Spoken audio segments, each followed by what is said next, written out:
Matías Dabá y yo soy Mariel Leukovich. Soy Emiliano. Y Jonathan Bell.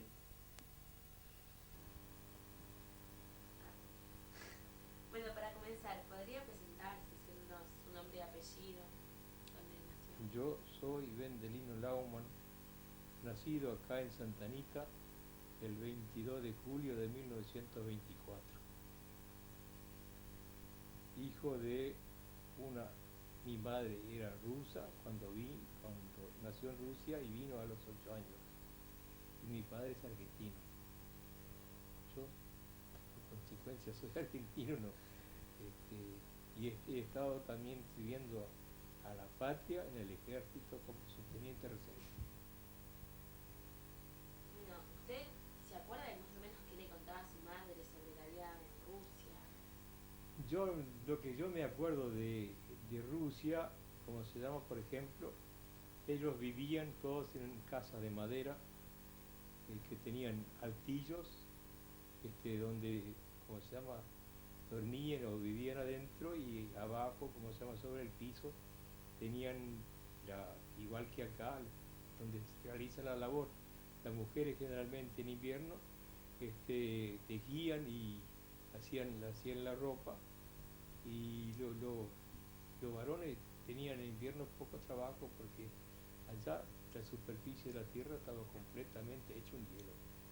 El río Volga estaba helado, las aguas heladas y todo eso, ¿no? Y sabían aprovechar en ese momento, como se llama, por ejemplo, el hielo. Nosotros, o nuestra raza, comíamos mucha carne de cerdo, o comemos mucha carne de cerdo. Y entonces cerdos había en abundancia, como se llama, que los domesticaban y los carneaban y hacían chorizo, tocino y todo lo que fuera posible de sacar del chancho, pero los chanchos automáticamente estaban en un corral de madera, todo hecho de madera, tinglado prácticamente todo de madera, por la sencilla razón del frío. Y cuando se carneaba, entonces, ¿cómo se llama? En cada casa que tenía su terreno, iban al hielo, eh, como se llama, y ponían la carne bajo hielo y estaba permanentemente así por la sencilla razón de que los calmucos y los quiquicios y toda esta banda de nómades que había en aquella época asolaban los pueblos, ¿cómo se llama? Y llevaban mujeres, niños toda la gente que podían llevar, ¿cómo se llama? Y entonces ahí cada padre de familia sabía dónde estaba un chancho, otro chancho debajo del hielo, porque si no, ellos arrastraban con toda la comida.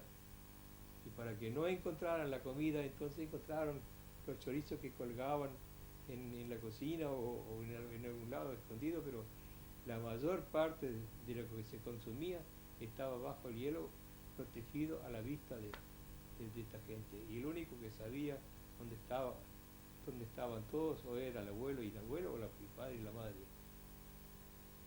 Esto han pasado desde 1870 y tantos, 1770 y tantos, han pasado a Rusia, como se llama, debido a la falta de trabajo y a la falta de plata para poder sobrevivir en la miseria que ellos heredaron después de la guerra de los 30 años. Entonces automáticamente los rusos, necesitando gente que trabaje el campo, con Catalina la Grande, hizo un edicto para que todos aquellos que quisieran trabajar en Rusia, ellos le daban la tierra y le daban la posibilidad ¿cómo se llama?, de tener alguna propiedad, podían vivir con su religión, con su idioma, y por 100 años automáticamente no tenían que prestar servicio militar, estaban independientes, eran colonos, ahí sí en Rusia, pero ellos mantenían su religión, su idioma, todo como si estuvieran en Alemania. este, ellos, de acuerdo a lo que me decía mi abuelo, se habían organizado en distintos pueblos de familias, de 50, 60 familias en cada pueblito, pero cada familia era numerosísima, 12, 15, 16 hijos, no bajaba ninguno. Y entonces, ¿cómo se llama? Cada padre de familia recibía una cantidad de tierra de acuerdo a la cantidad de hijos que tenían. La tierra que recibían no era para siempre, ni, ¿cómo se llama? Estaba estipulado así. Usted tenía tantos hijos, recibía tantas hectáreas, o no sé qué medida que tenían, pero recibía tanta tierra. Y eso la tenían 2 o 3 años, después rotaban. La tierra que yo había trabajado, después de un año o dos, la venía a ocupar otro. Y si el otro tenía menos hectáreas, siempre se daba, ¿cómo se llama?, la cantidad que le correspondía.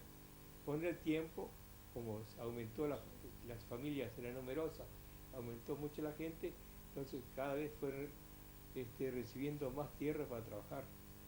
Y eso también prácticamente fue un cuello de botella que prácticamente los obligó a buscar nuevos horizontes al cabo de 100 años.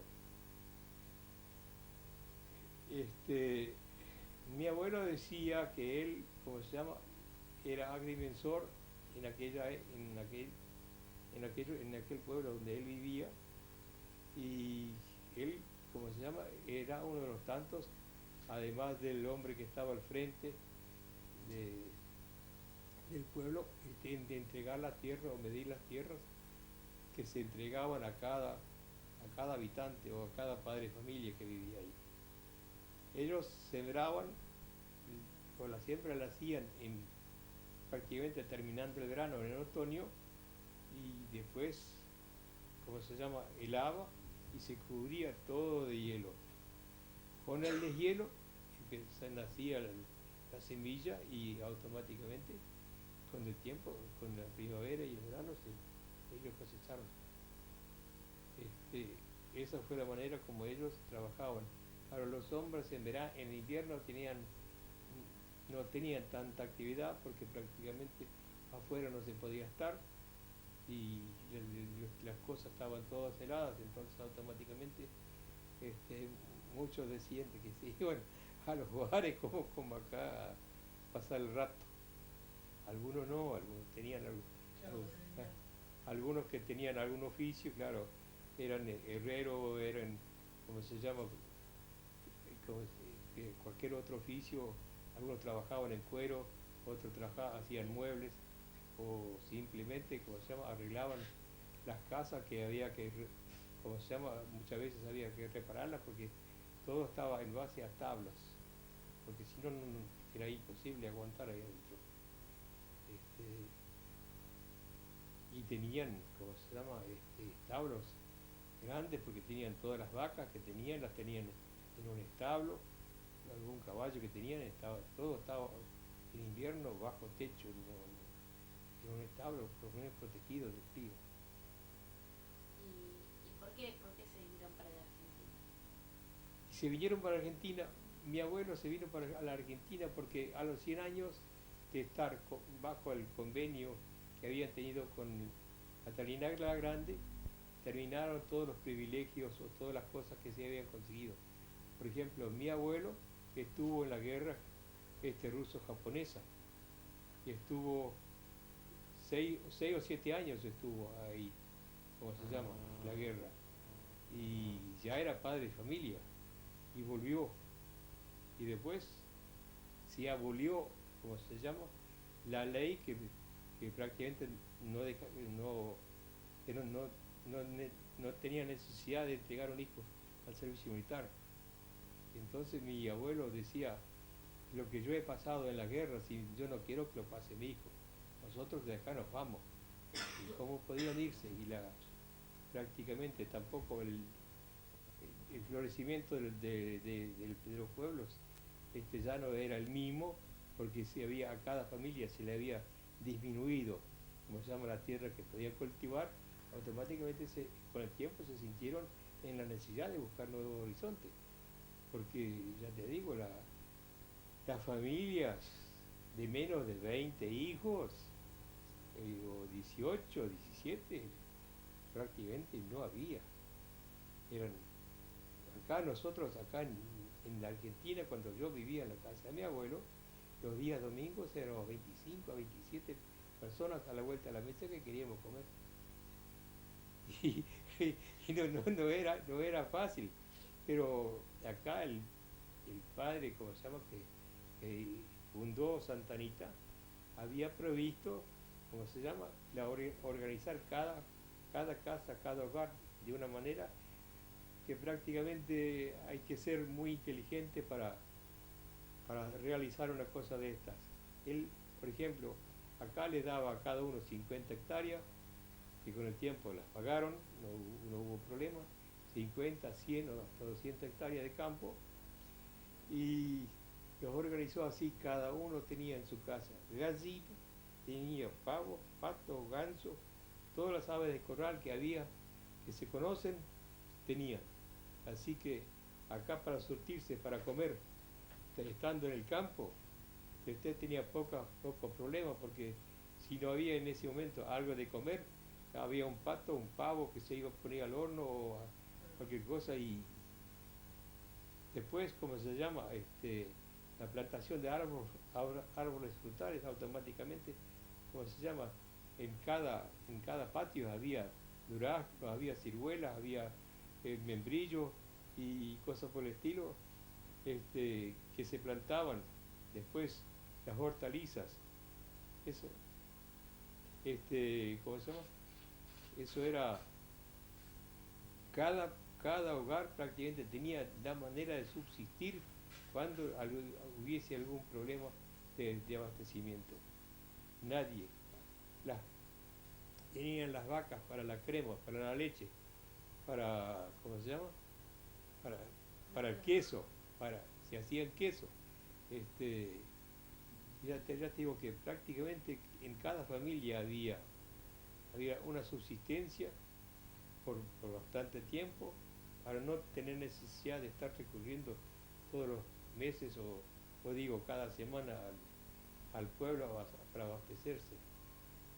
En ese sentido, el padre fundador tuvo una visión muy clara de cómo tenían que trabajar y, ¿cómo se llama?, constituirse las familias para poder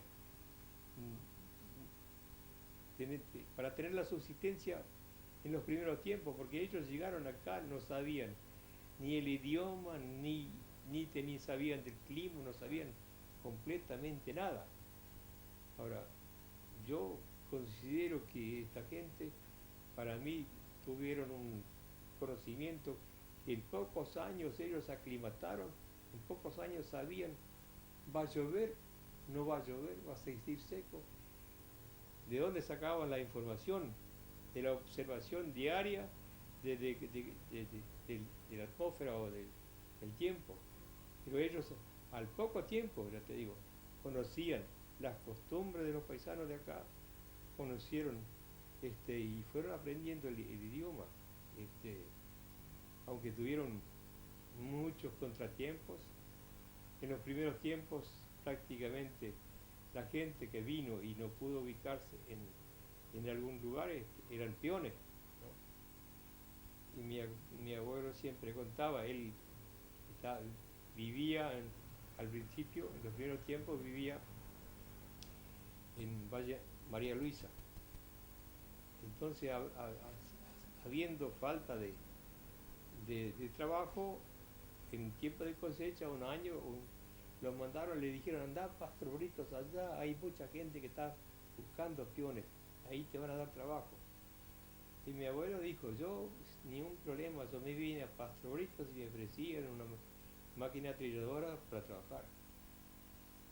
Y bueno, me decía que había, ¿cómo se llama?, tenido un patrón que le sacaba el jugo a la pionada, nada de...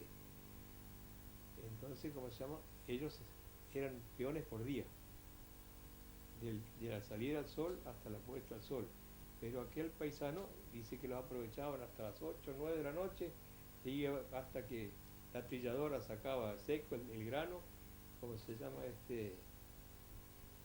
seguían trabajando, o lo hacían trabajar. Y un día, dice, los peones que estaban ahí estaban cansados de que los aprovecharan así. Le dijeron a mi abuelo, señor Kertier, usted no se animaría a decir, ahora cuando se pone el sol nosotros trabajamos por día. Pero, entonces, dijo, se puso el sol y dijo, le dijeron, bueno, don Santiago, y agarró como se llama, la horquilla y dijo, nosotros trabajamos por día. Y todos tiraron la horquilla y se fueron. Y el patrón dijo, ay gringo, si no supiera, si no fueras tan trabajador ya te echaría a la gran flauta ya, pero de la manera como trabajabas no te puedo echar. Yo sé que lo dijiste sin saber lo que estaba hablando. Y así hay cosas de estas, hay cuentos, o no cuentos, sino realidades, cosas que han sucedido en cantidades innumerables, ¿no es cierto? ¿Cómo se llama? Ahora, ya te digo, acá la vida no fue fácil. Ahora, mi abuelo cuando vino acá a Santanito, o mejor dicho, a la Argentina, él primero había ido en un barco a Norteamérica, se iba a ir a Norteamérica. Y cuando llegaron a Norteamérica, él tenía tracoma, una enfermedad de la vista. No lo dejaron entrar. Entonces el abuelo dijo, y yo solo no voy a ir a otro lado, vamos todos juntos. Y se quisieron ir al Brasil. Vinieron al Brasil, ¿cómo se llama? ¿Cómo no sé? Porque la historia esa de venir de Norteamérica al Brasil no fue fácil, pero los brasileños estaban necesitando gente para el trabajo del campo. Entonces dice que se bajaron, yo no sé en qué lado, en qué parte de Brasil se bajaron, no te puedo decir porque sinceramente no sé. Pero dicen que le daban a cada padre de familia, le daban una cantidad de tierra que era interesante, que se la entregaban, se la regalaban, con tal de que se quedaran. Y mi abuelo contaba de que ellos se internaron en el monte y ya tenían más o menos asignada la parte que le correspondía, y una vecina que los vio, que estaban ahí cerca, los llamó y le dijo a mi abuelo, don, si todavía no ha firmado nada con el gobierno, por favor váyanse, porque acá tenemos, ¿cómo se llama? El pique. El pique es un bicho que se cría en la arena. Como prácticamente allá en el Brasil, donde ellos habían bajado, no sé, yo Brasil no conozco mucho, pero era una tierra muy arenosa, y el pique vive en la arena. Es un bicho que le dicen el piojo de la arena, que se mete en las uñas, pone huevos, y los huevos nacen, y los bichitos empiezan a comer debajo la uña, el pie, y lo dejan. Muchas veces, si usted no acude a un remedio, lo dejan en carne viva. Entonces mi abuelo dijo, así, si esto es así. Ella dijo, señor Gertie, si usted quiere vivir en paz con su familia, no se quede acá. Porque acá nosotros hemos firmado. Si usted no ha firmado nada con el gobierno brasileño todavía, váyase. Entonces mi abuelo vino hasta Concordia, y en Concordia se encontró con un conocido de allá de Rusia. No sé cómo fue, que este hombre era una persona que se encargaba de juntar gente para traerlos, si era comisionista o no, eso no le puedo decir, pero él buscaba gente para la Argentina, y se encontró con este hombre acá en Concordia, y de Concordia vinieron con toda la familia a María Luisa. Y después de ahí, ¿cómo se llama? Mi abuelo trabajó 3 años en María Luisa y le dijo un día a mi abuela, mirá, si vos querés que yo siga viviendo, no puedo trabajar acá porque yo me acuesto a las 11 de la noche y me levanto a las 3 de la mañana y de la manera como trabajamos, yo no, yo no aguanto. Y bueno, entonces empezaron a buscar y le dijeron de que en Santa Anita podía haber posibilidades. Entonces él vino con toda su familia, vino acá a Santa Anita. Acá se instalaron y ya mi abuelo ya tenía como 40 y tantos años cuando vino acá a Santa Anita. Estuvo de peón con una persona, después arrendó un campito y después de arrendar el campo, como se llama, se compró, ¿cómo se llama?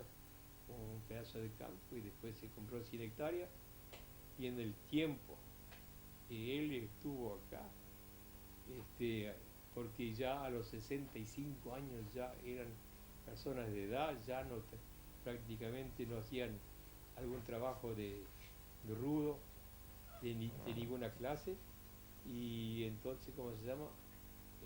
Arrendó su campo, pero siguió comprando campos porque la tierra acá era ubérrima, daba cosechas increíbles.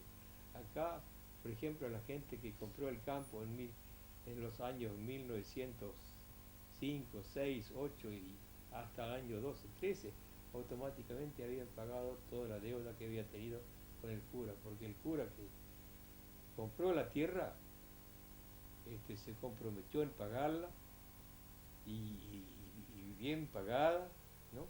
Pero a cada uno le fue dando la cuenta de cuánto le correspondía pagar por su tierra y en pocos años se pagó todo y en pocos años se empezó a construir la iglesia, se construyó una escuela,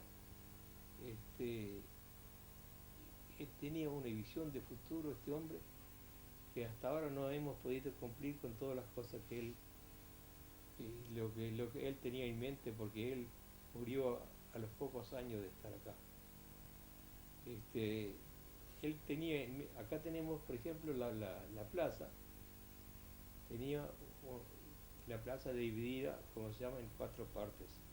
Una era para un hospital, tenía un pedazo de la plaza para tener una escuela industrial industrial, sí, y un, un,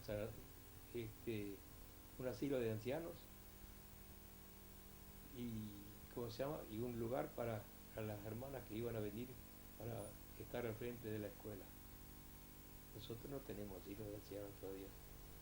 Y él ya tenía en mente para los viejitos, hoy o mañana, para que tengan su lugar donde estar.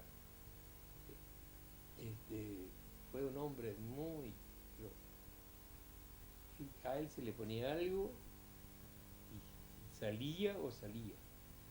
En ese sentido era terco a decir basta, pero la terquedad de él era para bien, no era nunca para hacer una cosa que no fuera, o que no sería provechoso. Él se empecinaba en una cosa porque ya la tenía pensada que eso tenía que ser así, y hasta que no lo conseguía o hasta que no estuviera en condiciones de entregar, como se llaman las cosas, como a él le parecía, no dejaba. Era un luchador incansable, pero todo a beneficio del colono. Él decía, todo por bien, por amor a Dios, a la religión y por mis colonos. Eso era el lema de él. Ustedes me están hablando de de parte paterna, ¿no? Su abuelo de parte paterna. Sí. Materna. Sí. De su parte paterna, ¿qué saben? Del abuelo de mi parte paterna, ese era un señor serio, era un señor laborador, era un señor que quiere que le diga, era un señor en todo el sentido de la palabra. Él compró primeramente 200 hectáreas de, 100 hectáreas de campo que le dio el padre para que la pague en los plazos que establecidos, que ya todos tenían. Y al terminar, porque terminó pronto, como se llama, de pagar sus tierras, el padre le dio 200 hectáreas más. Él no quería, es decir, no, Lauman, yo te di las 100 hectáreas, vos las pagaste, te doy 200, 100 más, quédate tranquilo que yo sé que vos me vas a pagar. Y mi abuelo tenía, además de sembrar trigo, lino y todo lo que corresponde a la colonia, él se había organizado un tambo y, ¿cómo se llama? Hacían queso, vendían crema, porque tenían, ¿cómo se llama? Mi padre decía que él ordeñaba con una hermana 40 vacas todas las mañanas. Y, ¿cómo se llama? Y ellos, el producto lo llevaban a base del vaso, tenían gansos, tenían pavos, tenían todo lo que sea. Y la pluma de ganso, ahí en los judíos de base del vaso, se la sacaban de la mano. Porque ellos lo usan para acolchado, lo usan para las almohadas y para todas estas cosas. Él, él ya al año 1900 y pico, no sé, 10 o 12, ya se hizo su señora casa acá en el pueblo y se vino a vivir acá en el pueblo. Pero él todas las mañanas tenía un vallo, ataba el sulky y se iba al campo a controlar, como se llama, el trabajo de la colonia. Y eso es lo que quería el cura. Como se llama, que cada uno, que cada padre viera lo que hacen los hijos y lo estuviera controlando porque si hay control siempre es distinto. Y yo me acuerdo que tenía un molino en el campo que estaba cerca de la casa. Y cuando yo ya era chiquito, habré tenido 6 años, en 1930. Entonces, como se llama, mi mamá decía, Tenderino, subí el molino hasta ahí, a ver si no viene el abuelo. Y si viene el abuelo, todo lo que había en el patio se ponía en movimiento porque en ese sentido él no podía ver sentado a nadie. Había que laburar o laburar. Ahora, organizado, todo bien organizado, ya te digo, todo bien. Él estaba casado en segundas nupcias con una señora que también que se casó con él, ya también tenía hijos. Y cuando mi abuelo tenía, como se dice, los míos, los tuyos y los nuestros. Eran 21 personas grandes. Cuando yo tenía 6 o 7 eran los de la mujer que él trajo, 7 tenía él y después vinieron otros 7. Éramos un familiar. Ahora, y él era zapatero. Con ser zapatero y trabajar acá para la gente en zapatilla, era el único zapatero que había, pero pudo mantener la familia y pudo lograr, como se llama, tener un establecimiento importante, ya te digo, 40 vacas. Mi abuelo fue uno de los primeros que tuvo su cosechadora, fue uno de los primeros que tuvo su tractor para no tener tantos caballos en el campo. Mi abuelo paterno se movilizó bien, que le digo más. Un día, yo era chiquito, habré tenido 7, 8 años, no creo que 8. Entonces estaba haciendo la iglesia.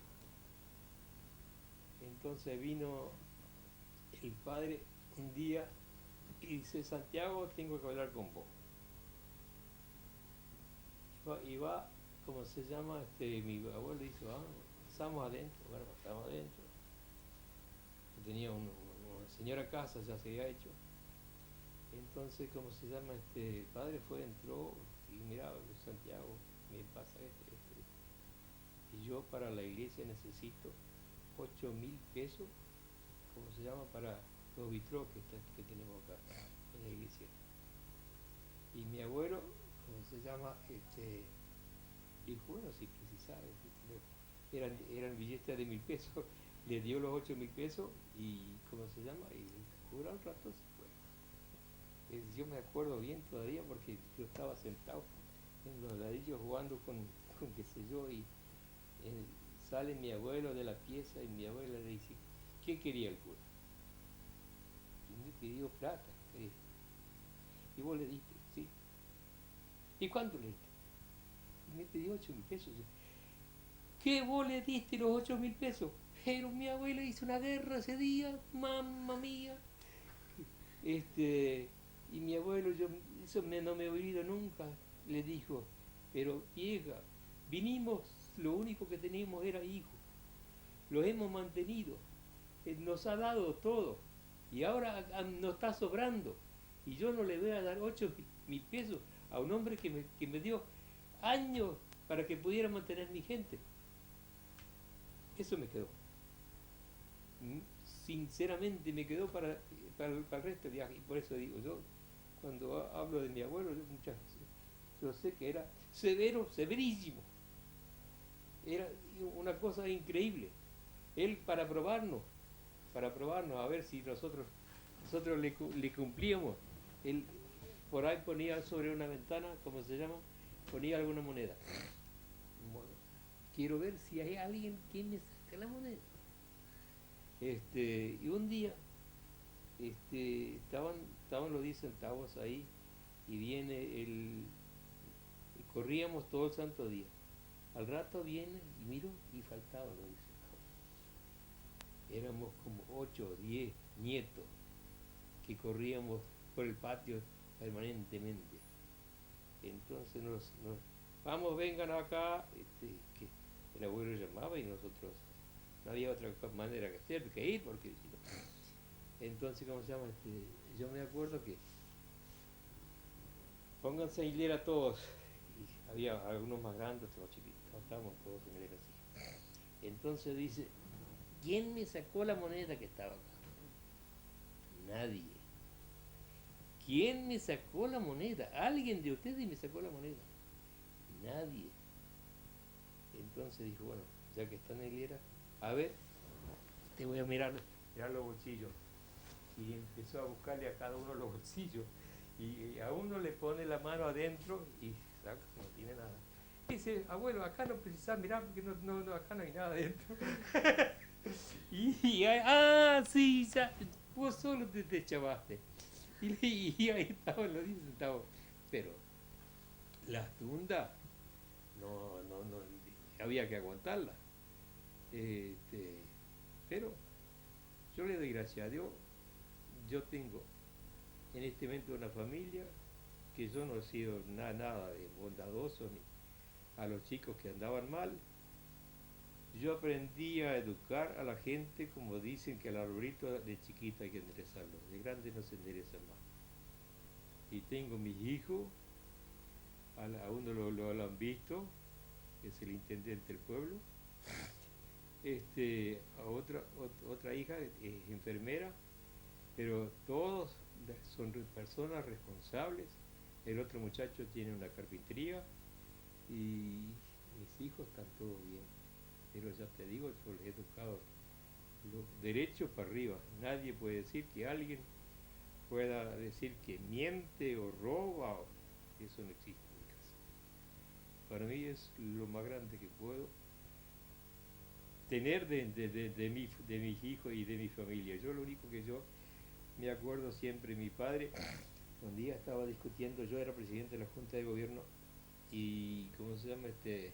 Mi padre estaba, ¿cómo se llama? Discutiendo con alguna persona que decía, esto fue así, esto así, así. Y mi padre dice, mira, esto, querido, fue así, y te lo digo, ¿por qué? Porque a mí me lo dijo Bendelino. Quiere decir que la palabra, mi padre sabía que yo de mentir nada. Y eso lo enseñé a todos. No, mi padre decía, un peso robado daña o perjudica 100 pesos bien habidos.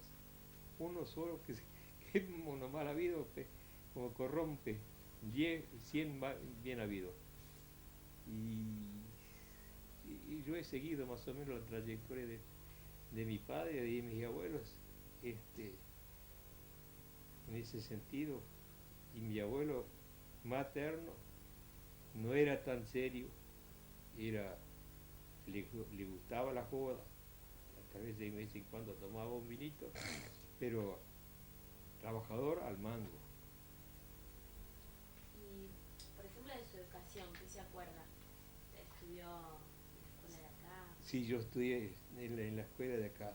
Yo me acuerdo, de lo que yo me acuerdo de mis años, de los primeros años de ir a la escuela, solo único nosotros no sabíamos de una palabra en castellano. Yo vine del campo no sabiendo nada, nada de nada.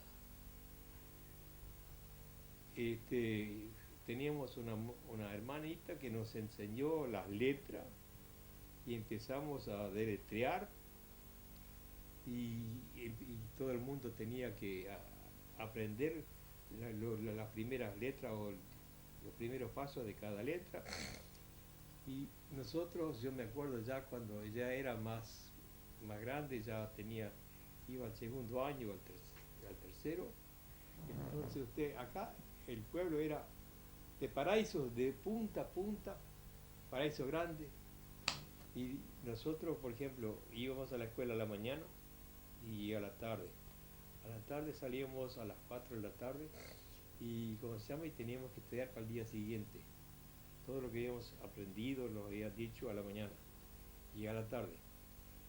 Y usted iba de aquella punta a aquella punta y estábamos todos los muchachos, todos los que éramos de 7, 8 años, estábamos sobre los árboles con el librito así y leyendo con toda la voz.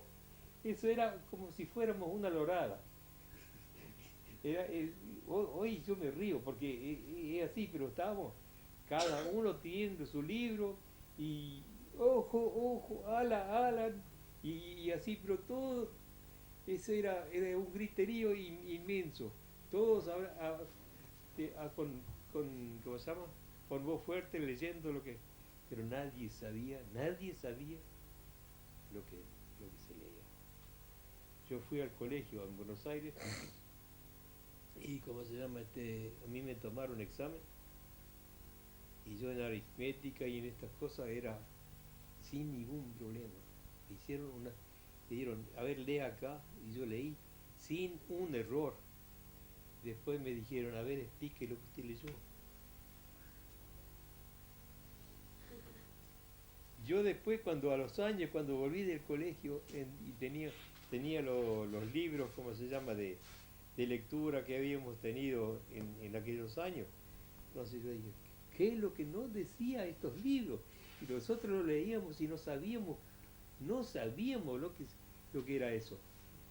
Yo más le voy a decir, yo un día, mi papá tenía un camioncito, íbamos a Uruguay a llevar el cereal, y un día me dice, va junto conmigo, yo iba muchas veces junto, pero a él lo asustaron una vuelta que pasando un puente bajó, y no sé si quiso tomar agua o quiso ir al baño, no sé, y vio que había una persona que se movía, y él tenía miedo de que podían asaltarlo o alguna cosa, como venía de Uruguay, venía con plata, entonces dijo, no, yo no voy más solo. Y bueno, yo tenía 10 o 11 años, entonces fuimos y a la vuelta una maestra, como se llama, que había dado clase en otro lugar,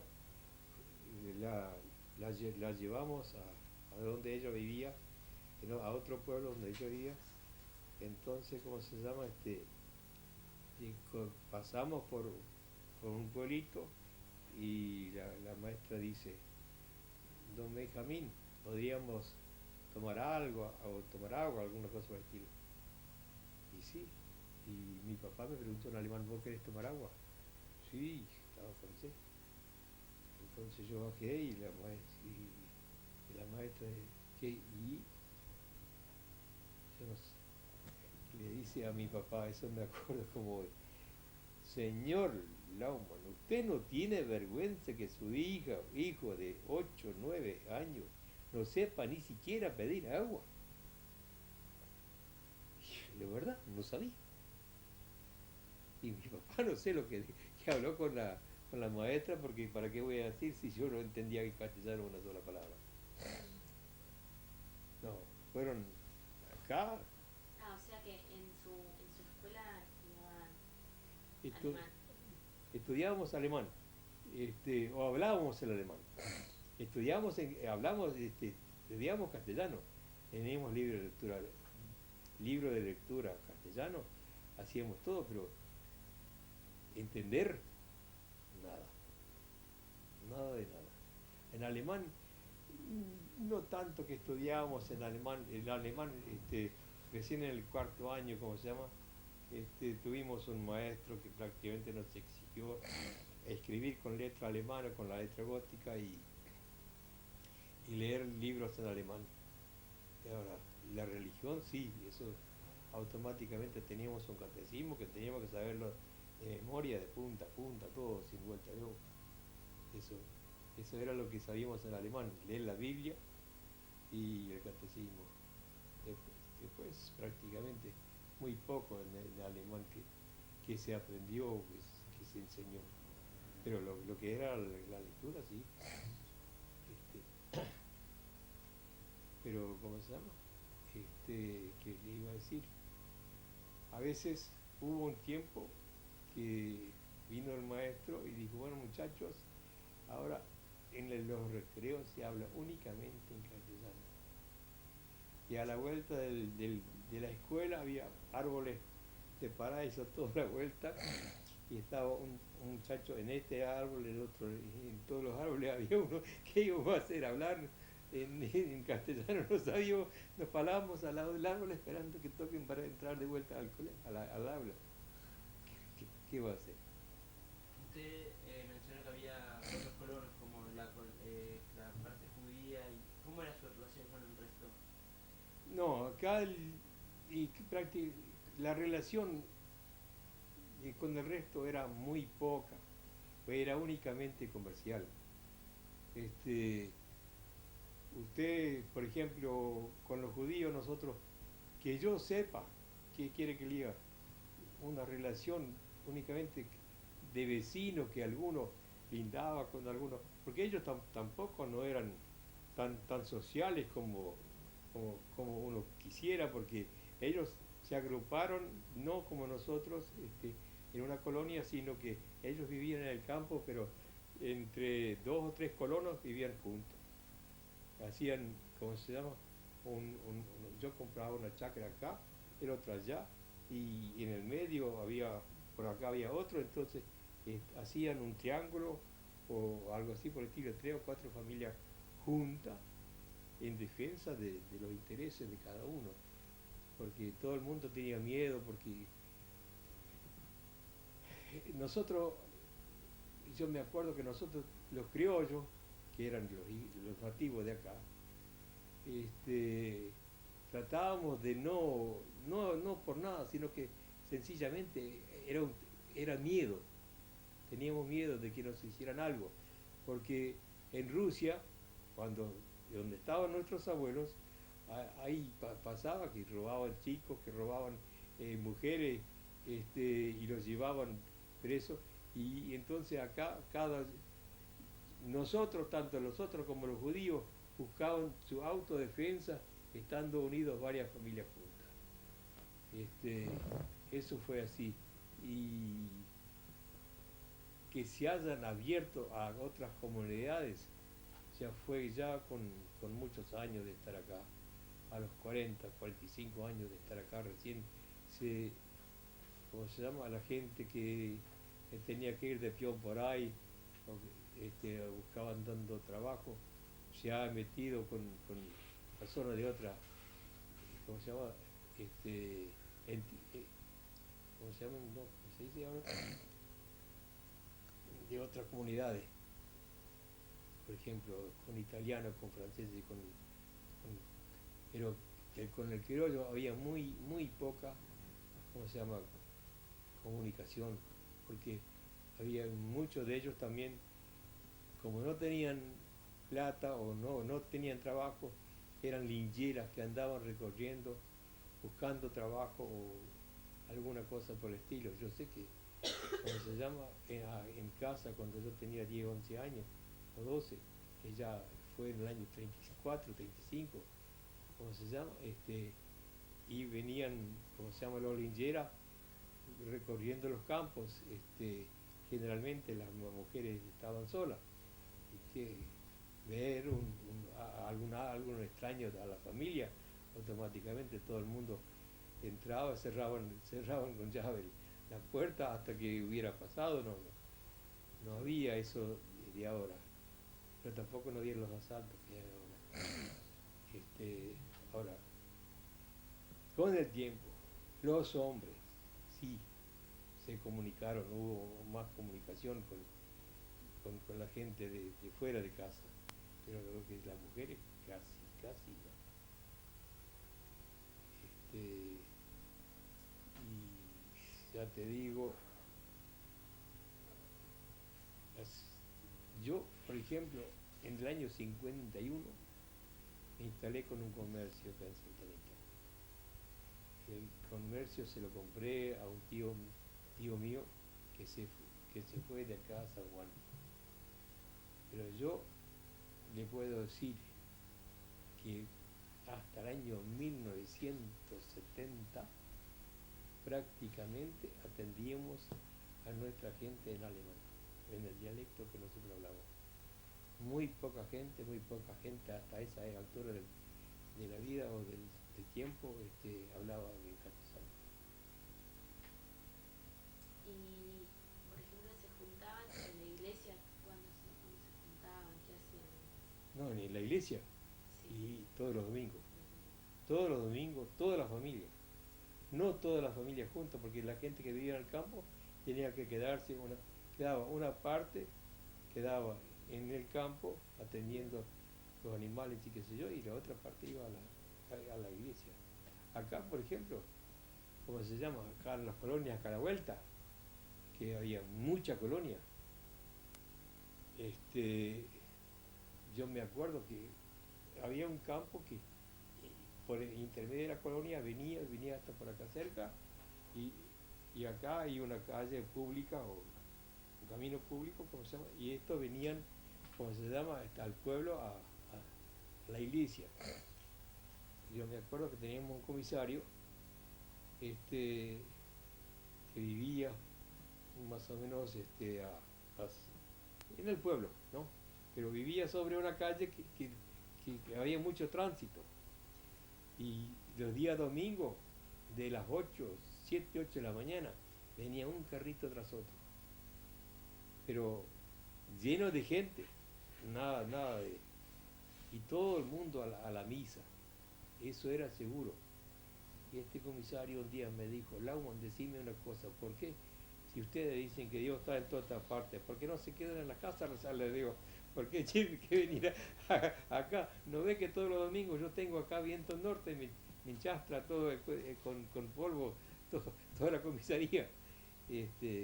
Pero acá, te digo sinceramente, este pueblo, no sé cómo son otros pueblos, pero en este sentido, cumplidores al mango. La iglesia era lo más sagrado. El cura no era Dios, pero estaba cerquita de ahí. Y así por el estilo, la palabra del cura era... Y de eso hay también, ¿cómo se llama?, de todo un poco. Yo sé que el cura era un alemán. Y un día, ¿cómo se llama?, había traído una persona que lo acompañaba, que se habían conocido no sé dónde, y los dos eran alemanes, y el cura cada vez que se subía al púlpito no lo rompía, pero no era muy distinto. Y hablaba de la guerra, de la peste. Claro, ellos habían pasado, todos en Europa hubo la guerra de los protestantes con los católicos en Alemania. Y así, ¿cómo se llama?, prácticamente ellos han vivido peleándose entre ellos, ¿no es cierto? Entonces el cura siempre hablaba que la guerra, que la peste, que este, aquello, que a este le gustaba mucho el rabito. Entonces dice, Conrado, siempre me hablaba de la guerra, de la peste y del hambre.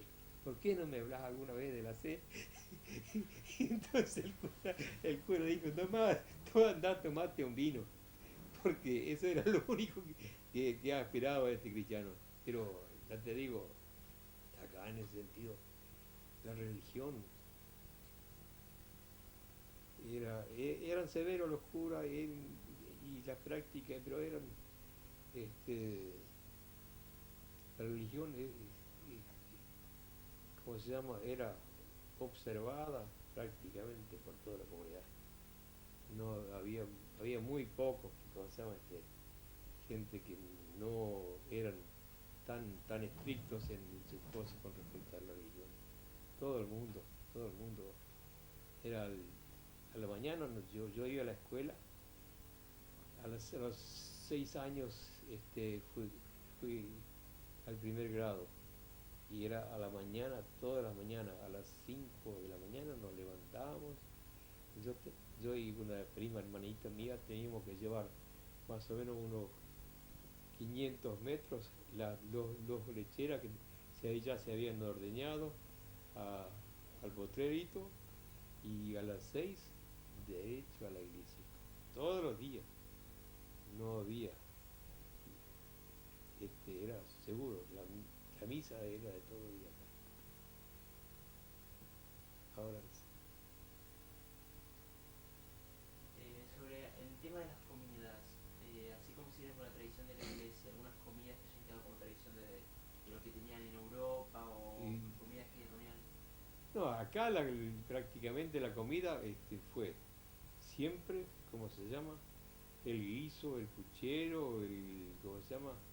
El estofado, y eso se hacía con pollo, se hacía con ganso, se hacía algún pavo al horno de vez en cuando,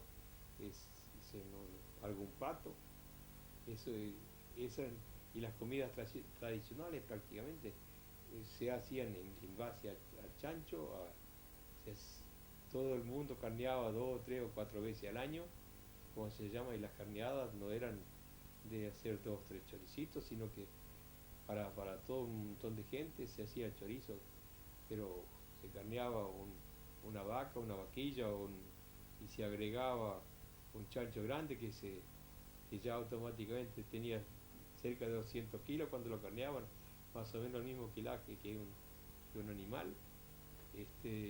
Y eso era, y después, ¿cómo se llama?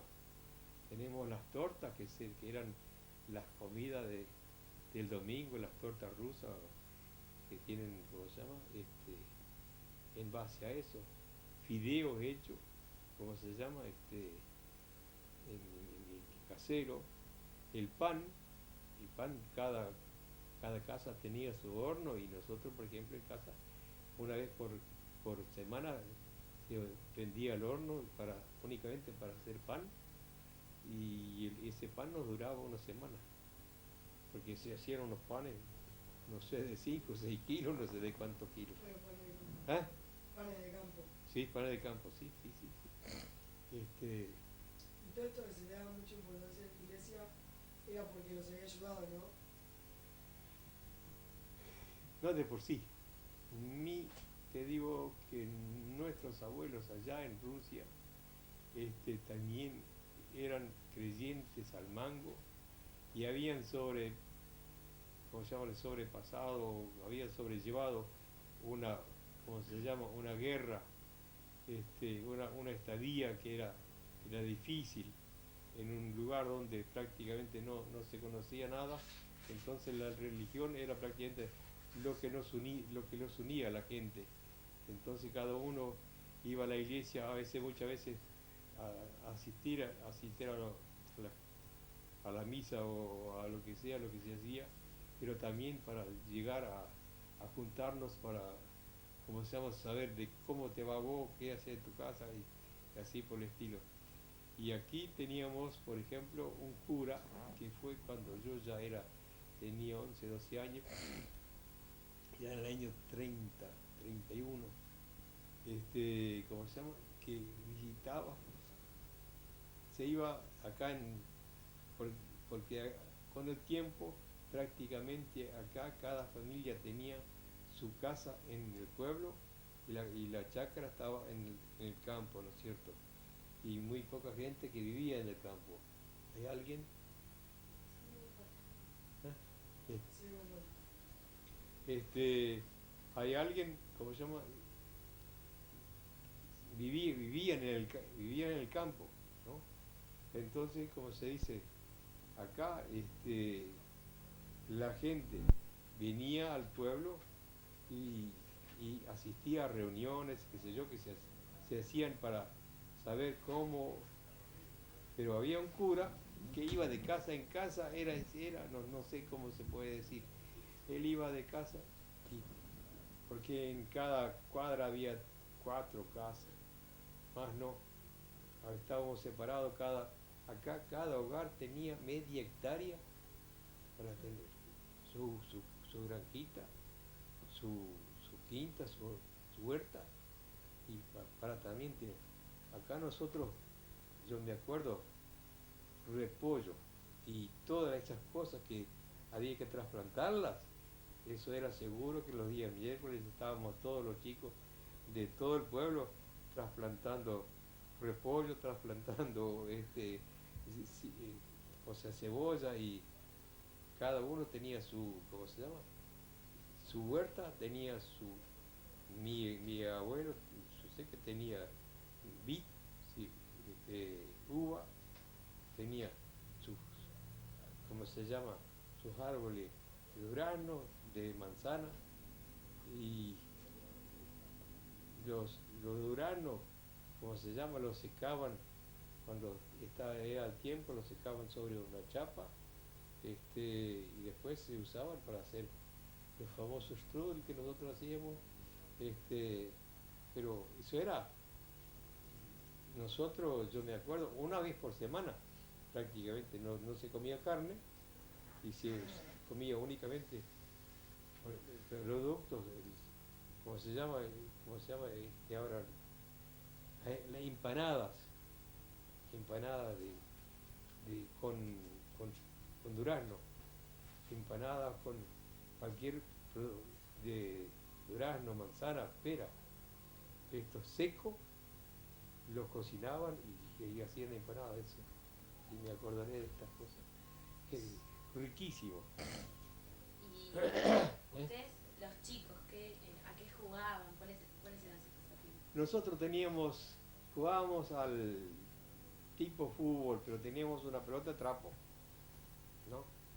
Eso sí, no sé dónde yo me acuerdo de los primeros tiempos, yo no te puedo hablar porque yo te hablo de ya del año 30, teníamos pelota de trapo, ¿no? Y jugábamos. Y teníamos otro juego que nosotros le decíamos el mate, pero era como el béisbol de los norteamericanos, que teníamos un palo así, y ¿cómo se llama? Y lo tiraba, un compañero le tiraba la pelota, el otro tenía que, batía y la pelota disparaba lejos o alto, qué sé yo, y había que agarrarla así, de ahí. sí, ¿eh? Del aire. Y, ¿cómo se llama? Uno del bando contrario venía corriendo y había que tirarle la pelota y había que pegarlo. Entonces se hacía el cambio de unos que estaban afuera y otros que estaban adentro. Es una cosa bien parecida a lo de ellos. Pero no sé si es igual, porque yo no lo conozco. Yo lo único que yo sé es que yo lo he visto en alguna película como ellos jugaban. Y yo decía, mirá, eso jugábamos nosotros. Y después, ya te digo, jugábamos al truco al fútbol, y después jugábamos no sé, es parecido al cricket. Nosotros hacíamos 5 hoyos, así, éramos 5, y uno venía mirá, nosotros usábamos los huesos de los caballos, o los huesos de la vaca, la muñeca, y se hacía un hoyo al medio y había que traerlo adentro. y los otros estaban para que no pueda entrar. Ahora, ¿cómo se llama esto? No sé. Pero eso era un juego de temporada. Y después la bolita. La bolita sin vuelta de hoja era lo que más se jugó acá, fue mientras yo era chiquito. Y a su esposa que la conoció acá. Sí, éramos vecinos. No había que ir lejos. Yo estaba a 1000 metros de mi casa. Sí. Y se casaron también en la iglesia. Sí, no, por supuesto. Acá casamiento fuera de la iglesia. Y están ahora recién algunos que se casan por civil y no se casan por la iglesia, porque después todo el mundo, y si hacían cada casamiento, ah, casamiento de 3 días,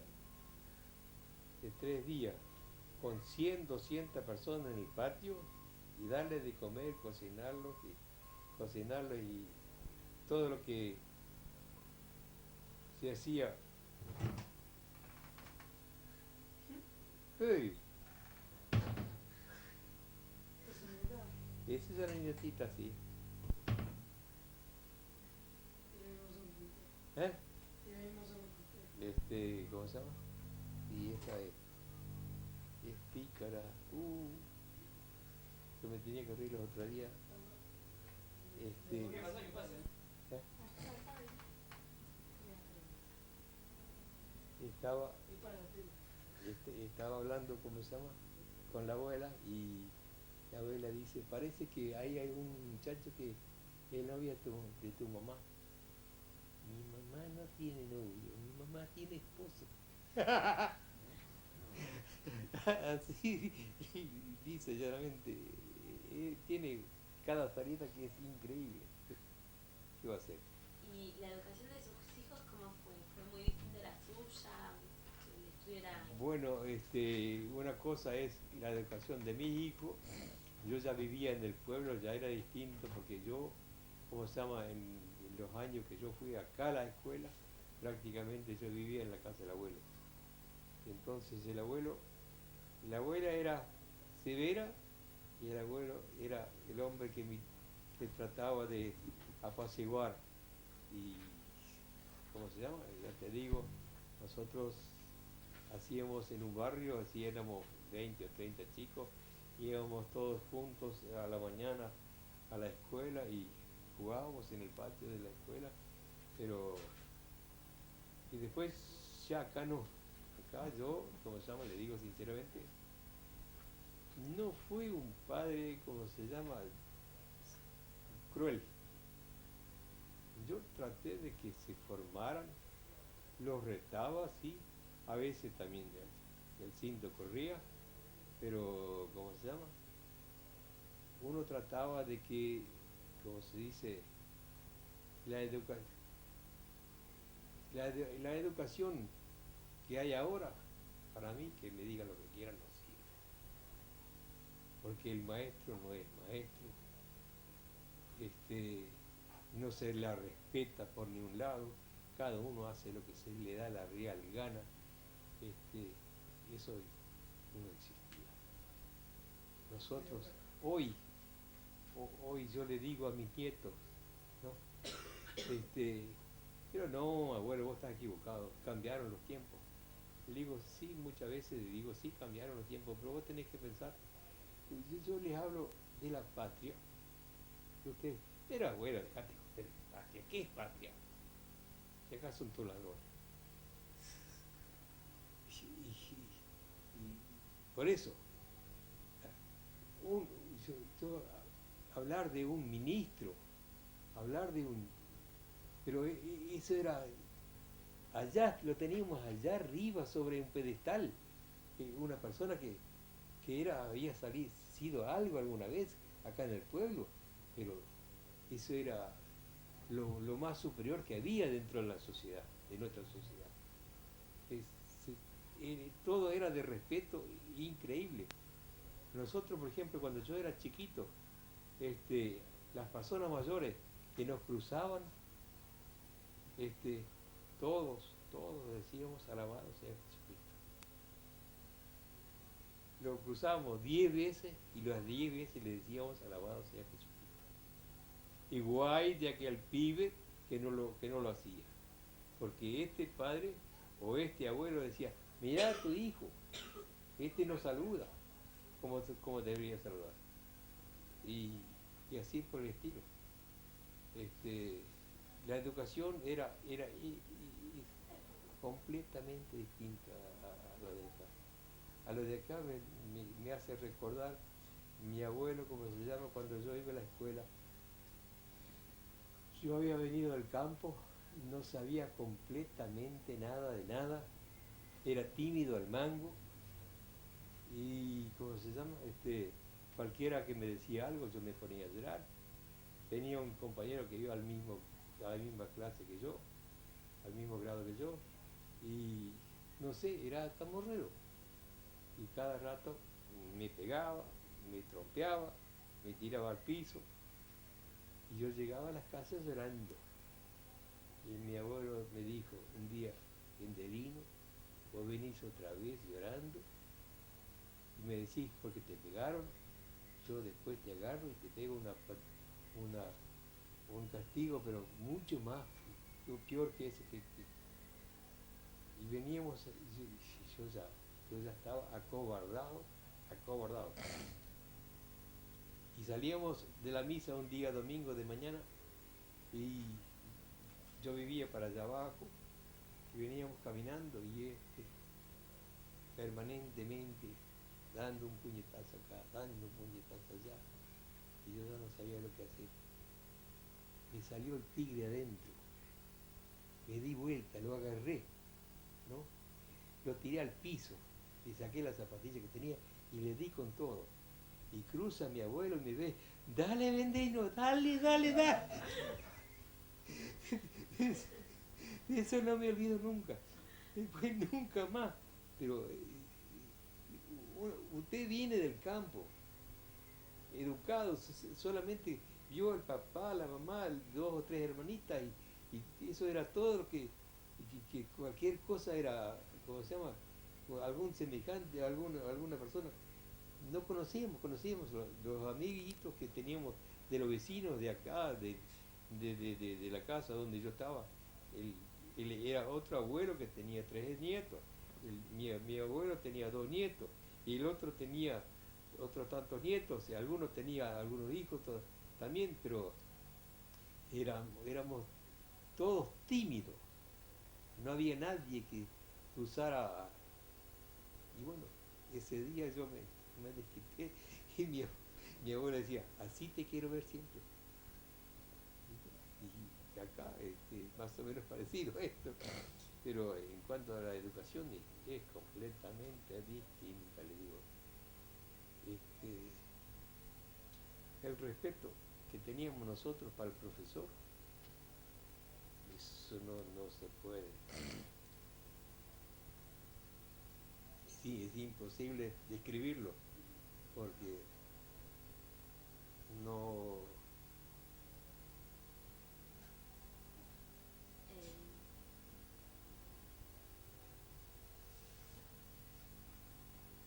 La verdad que le agradecemos mucho toda la información que nos dio, que No tiene.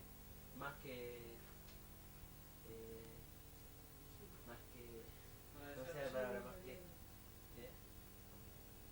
Una pregunta.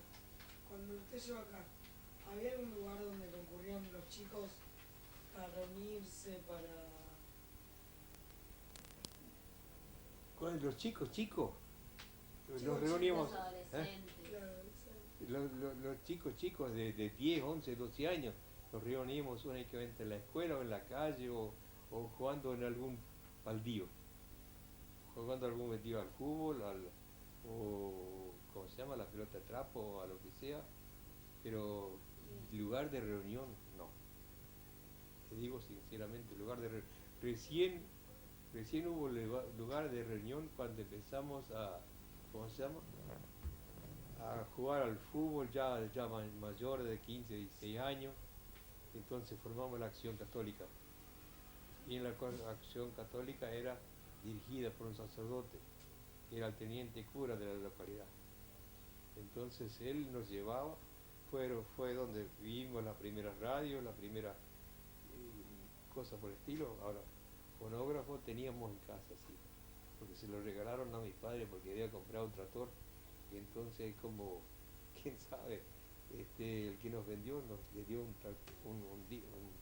fonógrafo con algunos discos y ese era, mi vecino dijo, don Laumon está escuchando el fonógrafo, dicen, y todas las vacas se me juntan en un mismo lugar mirando para aquel lado, porque nunca se había escuchado de música, nada.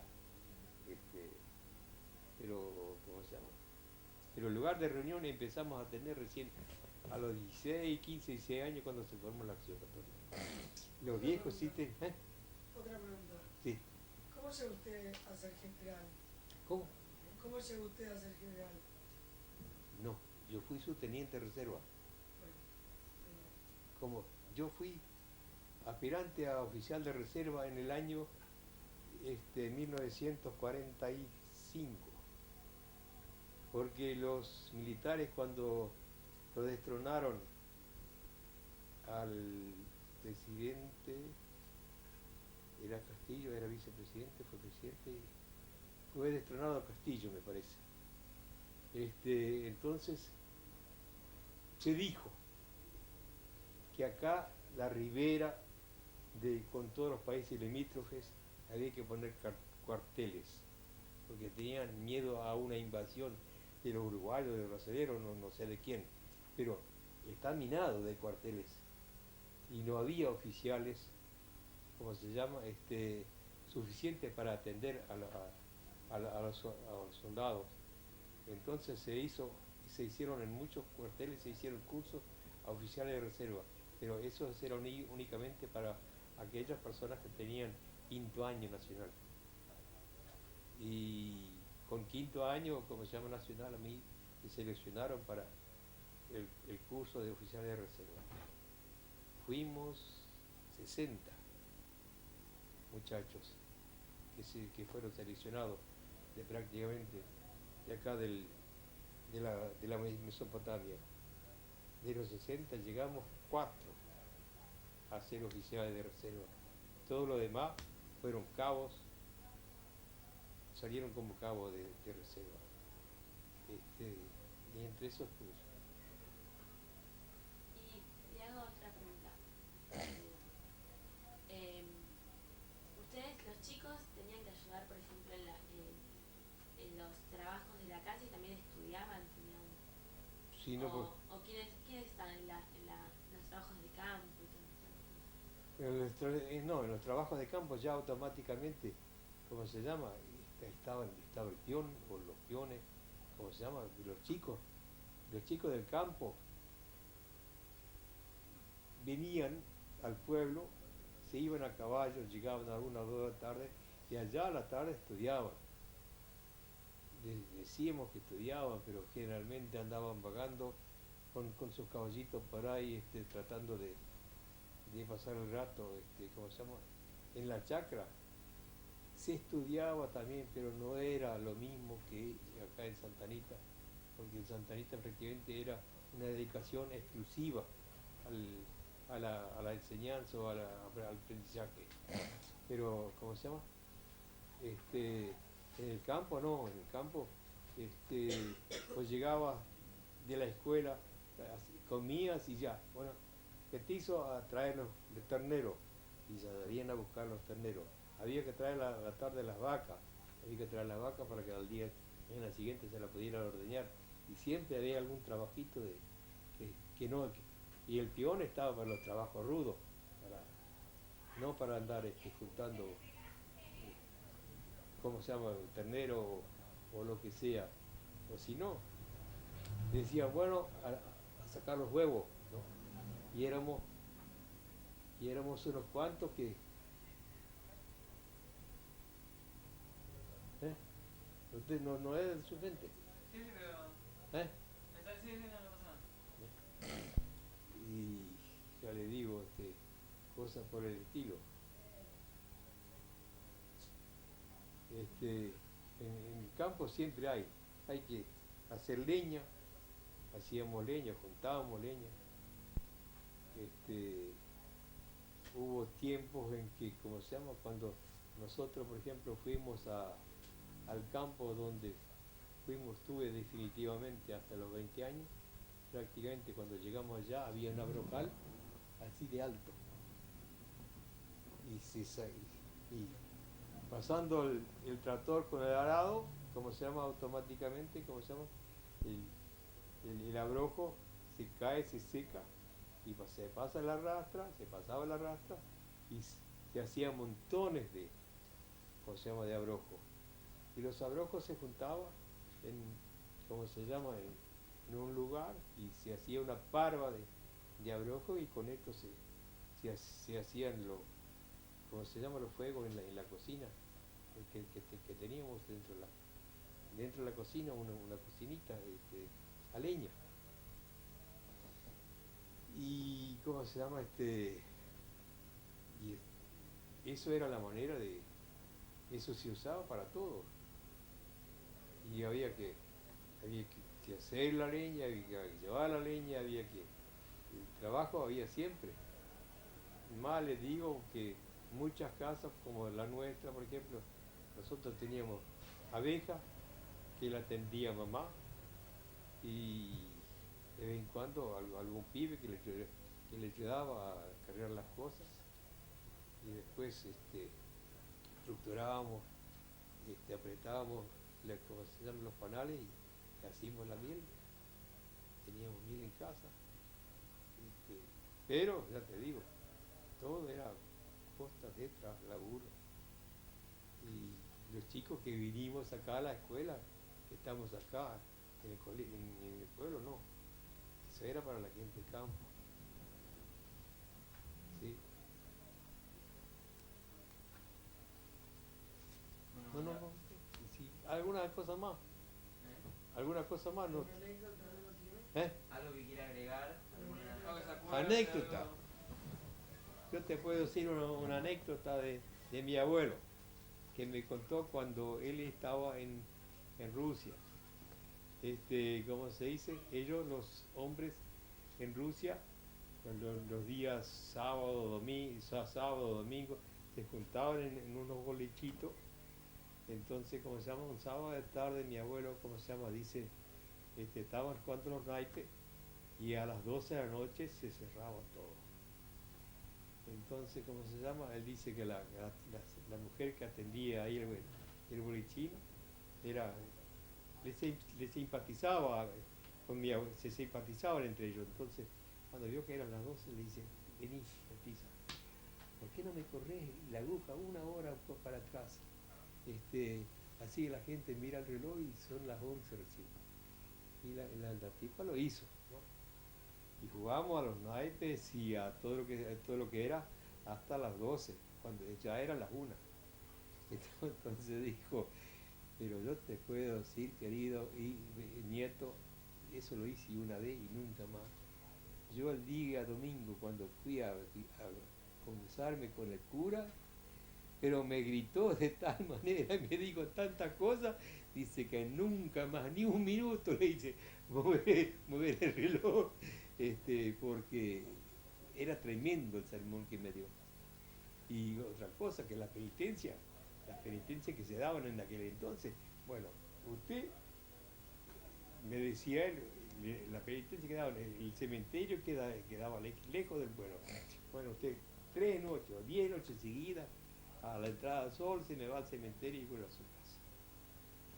Y hasta que no había cumplido, tenía que ir a decirle, mire padre, ya hice la penitencia de ir tantas veces. Y eso de noche allá en Rusia, con el frío que hace y con el tiempo, con el viento que hay, eso es tremendo. Pero lo hacíamos. Eso es verídico. Bueno, te agradecemos mucho todo lo que nos proporcionó. La verdad que fue muy lindo, muy grata Con tal que le haya, entrevista. con tal que le sirva. Nos sirvió mucho. Si le sirve, yo me estoy. ¿Eh? Bueno, muchísimas gracias. No, no tiene por qué.